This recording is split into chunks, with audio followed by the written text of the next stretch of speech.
This week on Emotionally Unavailable in Paradise, I mean Bachelor in Paradise, we saw Brian and Dale grab a one-way ticket to Manchildsville. Plus, the Birds in Paradise Challenge changed the game. We've got so much to talk about, so welcome to your Bachelor in Paradise breakdown. Welcome in to Season 10, Episode 5, recap and review of The Bachelor in Paradise. Boy, oh boy, it was a juicy episode, wasn't it? And a lot was led by that Birds in Paradise challenge. But before we get to that, we're going to give a quick update on some of the couples who didn't get as much airtime this episode. It's certainly safe to say that because of what happened in Birds in Paradise, some couples' edits went to the forefront and we saw a hell of a lot more than we usually would have. But first of all, we're going to talk about Leah and Jonathan. Now, while Leah has only been in Paradise for a very short amount of time, she was not wasting any time. She moved in on Jonathan very fast. She offered to take him on a date and then they were starting to get to know each other and she kind of bared her soul to him. She was talking about her life and how she's splitting time between LA and Hawaii, and it was beautiful. She was really opening up. And then Jonathan, it was a little awkward though, because Jonathan kind of was avoiding eye contact a bit and was like looking all over the place, but I think in a way where it wasn't like he was uncomfortable. I think he was actually nervous, kind of giddy in a way. You know, we've all been there. And then when it was his turn to bare his soul, he was trying his best to do it, and he 100% was starting to feel really bashful and embarrassed that he was getting all of his mushy-gushy feelings out there. But Leah was pushing him on and trying to make him do it more, and that was very sweet to see. Leah and Jonathan again. Jonathan got a little bit more screen time later in the episode in an incident with Dale, which we're going to talk about. But as for Leah, the two of those look like they're looking very good going into the next few weeks, but that's about all we got from them in this episode. We all know that Golden Gary is a hot commodity in Paradise. Every single Golden, and I wouldn't be surprised if the younger ones too, want a slice of Gary. He is a very nice man, very charming, very lovely, very funny, just very down to earth. Who wouldn't like Gary? And of course, it made sense for the new girl to move in on Gary. Of course, Leslie, who has been kind of very high on Gary for the last couple of weeks, she wasn't happy about that. But Nancy did approach Gary while he was enjoying his quesadilla and margarita, which sounds like an amazing time. He was having his quesadilla and margarita, and Nancy approached him for a date. And Gary, after he managed to swallow the rest of the quesadilla that was in his mouth, he said yes. They went on their date into the middle of the jungle, and they pretty much got to old person fourth base. Nancy said the line, this got me. This is pretty much, you're locked in when an old if you're in an old relationship and they say that. She said, my fingers tingle. That's fourth base for old people, folks. I'm telling you that right now. And then Gary turned around and said, it felt sensual in some way or form. That is basically saying, like, that's the equivalent of a young person saying, you still up? My fingers tingle. Take note of that one, folks. A relationship that has had cracks in weeks for it is Jeremy and Bailey. Of course, the cracks are beginning to show more and more every single week. And Jeremy confessed to Brian this week that he effed up and should have given Susie the rose instead of Bailey. He is really sitting on that one. And then we actually got a glimpse into a behind-the-scenes moment where the producers actually allowed Jeremy to call Susie on his mobile phone and ask if she wanted to come back to Paradise. He said, I made a mistake, I should have picked you, all that kind of stuff. And Susie said, I don't think I can come back. So she laid the law down there and she said, I'm not coming back. But we really now know where Jeremy's true colours lie and where his allegiances lie. He really is not that bothered about Bailey. He wants Susie. But also, I feel like Bailey needs to wake up and realise that this man is a waste of time and that he is not treating her very well. But unfortunately, from everything Bailey has shown me, it's that she likes relationships on a very surface level, and that's probably why she hasn't really dug deep into actually asking herself, is Jeremy the one? Now, the Birds of Paradise Challenge was a huge catalyst this episode for a lot of drama and a lot of shifting cogs in the dynamics of these couples so far. And the first one we're going to talk about is Faith. Now, Faith is brand new. She is a golden. She only arrived at the end of last episode, but she sat herself down for this Birds in Paradise Challenge. And if you didn't see it, basically every single person in Paradise had to dress up as if they were an exotic bird. One by one, the gents would come across the bridge, across the walkway, and they would do their mating call and flap their feathers, amongst other things, and try to arouse the fellow ladybirds. And basically, if you liked what you see, the lady would stand up and start shaking her wings in front of the man. And yes, excuse me for this sounding like a nature documentary, but yes, if they liked what they saw, they would get up. And Faith liked what she saw when Captain Kim walked down and was shaking his beak and shaking his wings. She liked what she saw, but this is where things got interesting. Captain Kim's heart rate went really high up, as it does, listen, when you're an older person and somebody dresses like an exotic bird in front of you, that's natural. That's going to happen. The heart rate goes up. So the medical team stepped in and actually asked him to come to the hospital. The whole EKG situation, and then he managed to return in time. And he was praying and really hoping that he would be back in time for Faith to ask him out on a date, because of course she was given a brand new date card having just entered paradise. Faith, though, with Captain Kim not returning in time, she ended up actually giving the card to Kathy. And she said, "Do you want to come on this date with me? Because I know you've got a fear of horses." And the date was horseback riding. So that was very, very sweet. It's not really going to be I don't think that's a very platonic situation. So if folks are getting their hopes up there about Faith and Kathy, it's probably not going to happen. But it was just a very sweet moment, seeing one old lady ask another old lady, "Hey, why don't you come and try and get over your fear, and I'm going to help you." And it was hilarious, the horseback riding, because Kathy couldn't hear anything, and probably about 17 times she went, "I can't hear you, I can't hear you, I can't," and the edit was hilarious.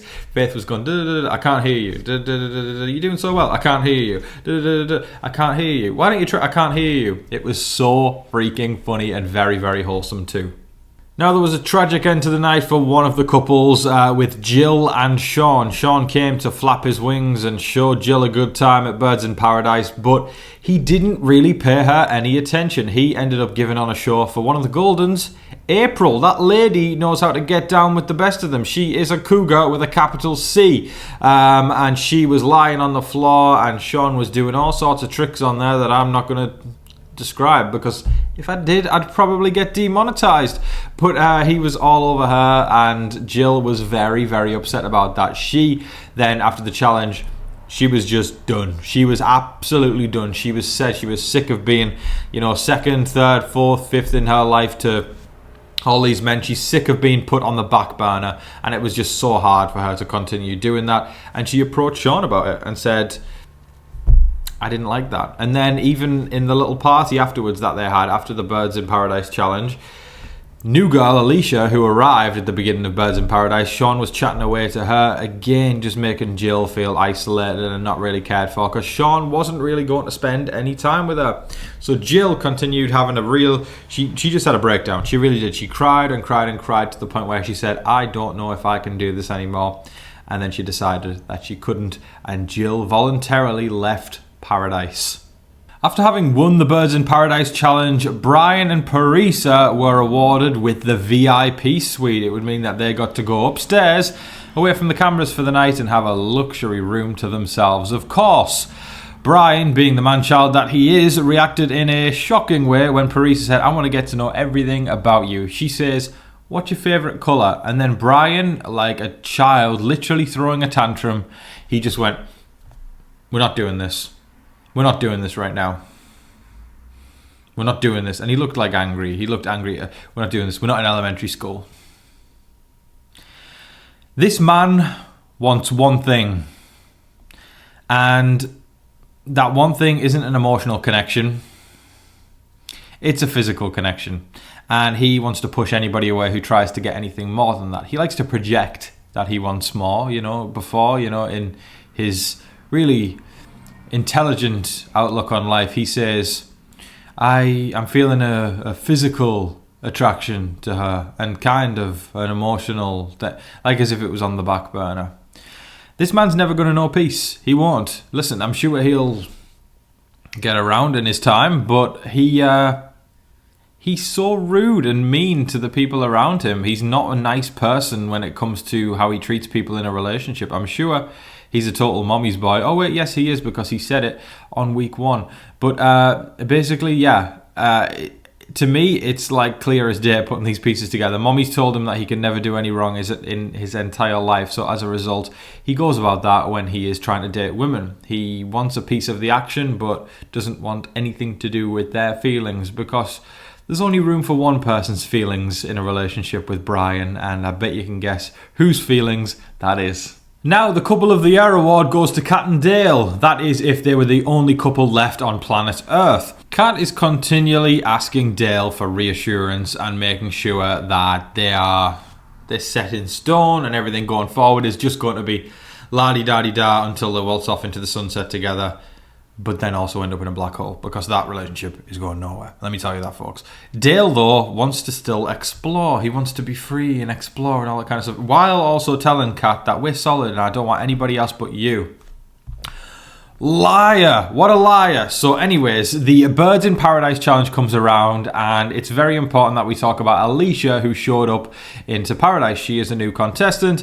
Alicia, I believe she said she was Miss California 2020, so she's a hot commodity, especially for someone like Dale. So when Dale came down flapping his wings, then Kat, she got interested. She started shaking her things upon him, and then so did Alicia, and then Kat got a little bit defensive, as she should, over this person who's allegedly said that he wants nothing to do with anybody else, just her.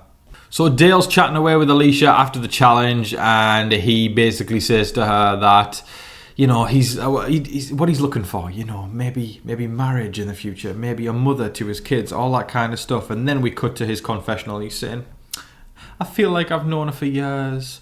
She's so easy to talk to. Yeah, she'll be easy to talk to until somebody else waltzes in Paradise.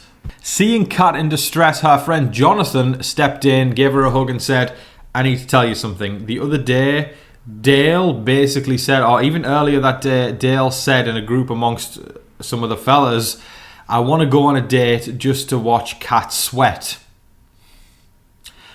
That, my friends, is a mean man. That is a mean, nasty, manipulative, vindictive person. And I don't say that lightly, because it's not Big Brother or Survivor where you have to play mind games with people to get where you want to be. This is supposed to be where you're dating to find love and somebody that you respect and care for and nurture, and you look after the love because you want it to grow, not plot behind the person's back and be like, I'm going to go on a date just to watch them sweat and make them panic. This person I've been making feel comfortable for weeks on end.